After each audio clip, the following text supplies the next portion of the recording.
What up mga subscribers? So yun guys, no, actually kakatapos ko lang po talaga gumawa ng video guys. Actually, kaka-edit ko lang no, kay David Foster. And meron pala nito guys, no, yung All I Ask ni Adele, no? Kung kinanta rin daw pala ni Stel to, no? So kung alam ko lang guys, sana pinagsama ko na po yung video na as in.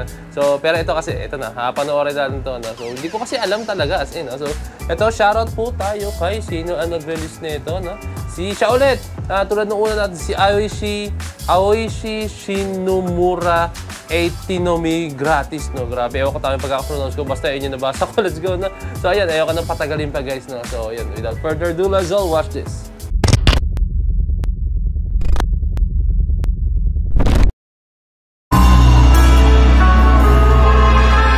Justin?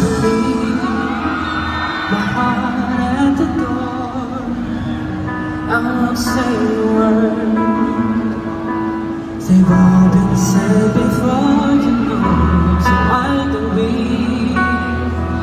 just play pretend like we're not scared of what is coming next. I'm scared of having nothing left to know. Get me wrong, there is no tomorrow.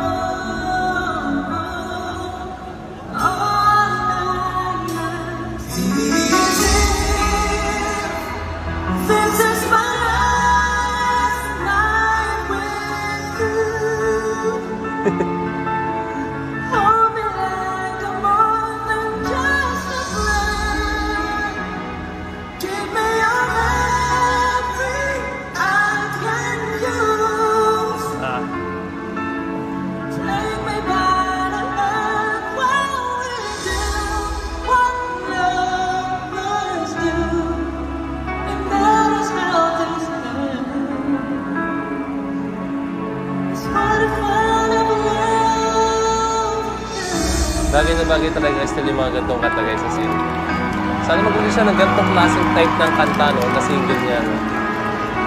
Ito, post ko lang. Sorry, ipopost ko lang, no. Actually guys, nung magre-release po ng kanta si Stel, yung Room, no, bago i-release yung Room, no, meron na nga dibang mga haka-haka, yun nga, mag-release ng Stel kasi actually sinabi ko sa videos ko, simula na nagsunod-sunod si Stel, nag-release ng mga kanta niya sa condo niya. Ewan ko saan yan, condo ba niya or room niya sa bahay or what, hindi ko alam. Basta yun, simula na sinabi ko nga nagagawa to ng kanta si Stel, I'm pretty sure guys, na sinabi ko yun. Sa mga nakanood, no, alam niyan. And then, akala ko talaga guys, ang i-release niyang kanta is mga ganito klaseng type ng kanta, which is ito kasi yung parang, ewan ko ito yung comfort zone ni Stel, no? So hindi ko nakala na ganyan yung i-release niya yung sa Room, no? As in, ano siya, iba yung dating. Alam niyo naman, iba yung dating, no? So, guys, sana, ang hiling ko na lang is, sana mag-release naman si Stel ng ganitong klaseng type ng kanta, no? I think, sobrang magbo-boom yun. Hindi ko sinasabing hindi nag-boom yung Room, no? Actually, nag-boom talaga siya, guys, as in, napaka-solid nung Room, guys, no? Pero, kung dun tayo sa comfort zone ni Stel, no, talagang, damn, solid nun, promise, maniwala kayo sa akin, no? Pero, ayun nga, no, yung Room, napaka-solid nun, guys, no? Pinakita niya dun is, kaya niyang kumanta, kaya niyang mga high notes, and kaya niya rin sumayaw at the same time, no? Kasi yun, pag mga ganito klaseng type ng kanta po kasi, guys, no, I think hindi magpo-focus si Stel sa mga, sa yan, no? Talagang focus siya sa vocals niya, which is, ang gusto niya kasi is, talagang makilala siya as a singer and also as a dancer, no?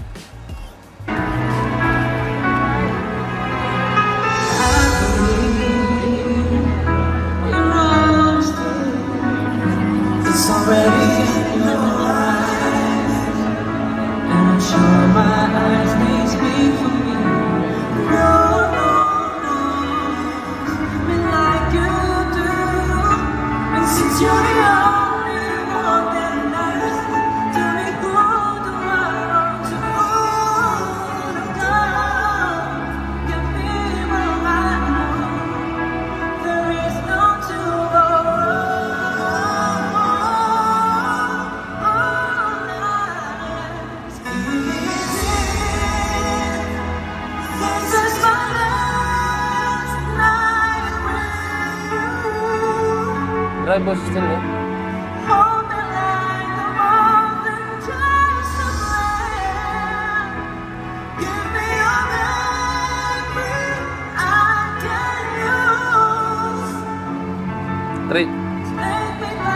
Sorry guys, na post ako. Trademark ni Stel talaga ito yun. Wala pa akong masyadong nakikita mga singers na ginagawa to ganyan, yung ganyan. Trademark ni Stel yan eh. As in, ito.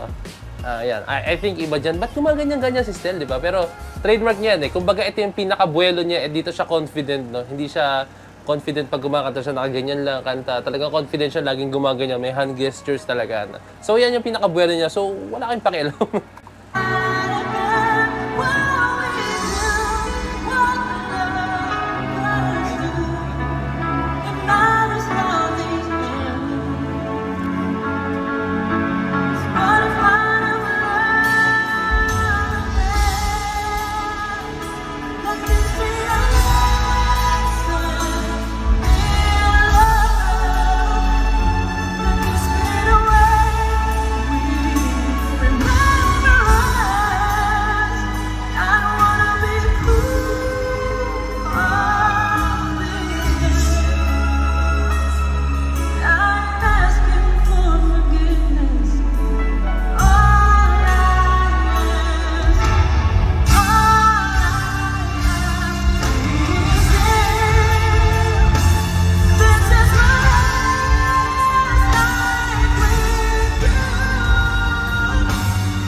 Hindi pwedeng hindi mawala yung high notes.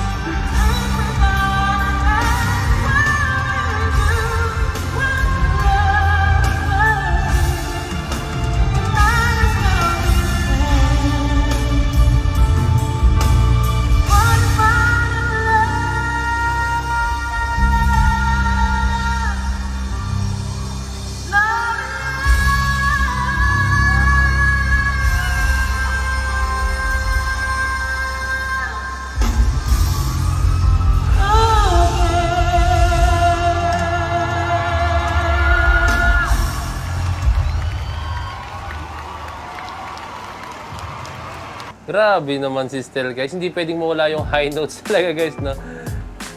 Ako guys, ewan ko. This is just my own opinion, guys. This is just my own opinion. Baka na meron makikita dyan. Wala kang karapatan ganyan-ganyan. Kasi wala kang mga alam. So, ayun, guys, no? This is just my own opinion. Ulitin ko, Si Stel, no? I sense something lang na meron siyang, kahalintulad kay Bruno Mars, no? Si Bruno Mars, guys, alam niyo yan, guys. Yung boses niya napakataas, yung range napakataas din, guys. No? Kumbaga, yung boses niya hindi normal sa isang, alam mo yun, sa isang lalaki. No? Usually kayo, guys, yung mga ganyang kataas na boses, no? Like yung mga super high notes na ganyan, no? Usually mga babae lang po may kaya niya, no? Pero napaka-unique niyan pag meron siya isang lalaki, guys. Yun, si Bruno Mars yan, si Stel.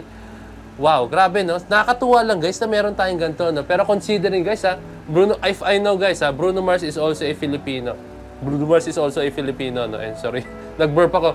Bruno Mars is also a Filipino, tapos considering si Stel is a Filipino rin, no? Sana magkaroon sila ng kanta na yan, magko-collab sila, no? Hindi na masama yun, di ba? Pero yun nga, I think maganda yun, guys. So, makasalamuha si Stel ng mga artists, international artists, or kahit hindi international, kahit local artists, no? Kasi kahit sa local naman natin, no? Kahit sa ating bansa, marami pong mga talentado, no? Pero syempre, kung makakasalamuha si Stel ng mga ganun, mga sobrang lulupit ng mga singers, as in knowledgeable, sobrang high profile talaga, guys, no?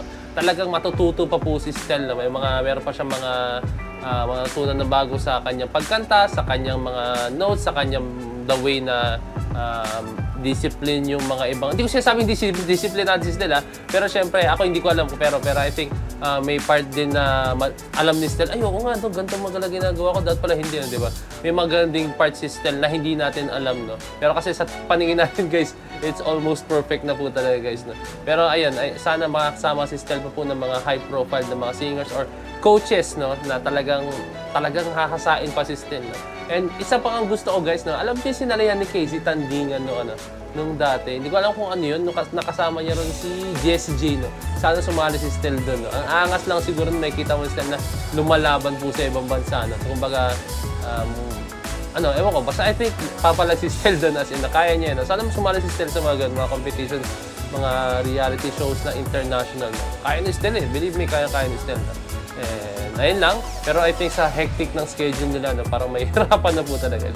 So, ayun lang, guys, no? Nakakatuwa ito. Sana po ay makita po tayo ng mga gantong klaseng videos na makakasama ni Stell yung mga high profile, no? And soon, guys, sana mag-blossom pa po si Stell talaga as in, like, internationally po talaga is pakilala kasi sobrang deserve niya po talaga kasi sobrang hardworking and sobrang talentado po, and at the same time, sobrang bait po ni Stell, no? So, lang guys, this is Point of It signing out. Peace, let's go!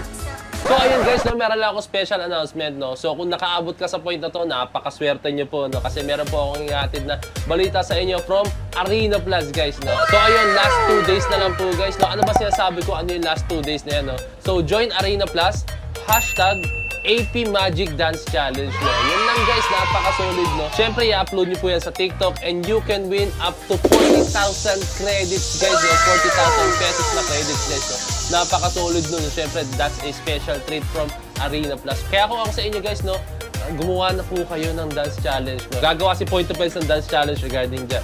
But wait, there's more. What? Win magic tickets at Arena Plus for a chance to win a brand new car, brand new motorcycle, and big surprises daily! So ayun guys, so marami pong surprises na nakahanda ang Arena Plus, no? So ano pang hinihintay nyo? Kindly download the Arena Plus na guys, no? And kindly visit their website, guys, no? For more information lang, lalagay ko lang din yung link sa baba siguro, no? So ayun lang guys, no? Alam nyo na ang gagawin nyo, ha? Gusto nyo manalo ng mga prizes na yun, no? Marami pa yan guys, hindi lang yun guys, patikim lang ng Arena Plus yun, no? So ayun lang guys, this is Point of It signing out. Peace! Let's cheat!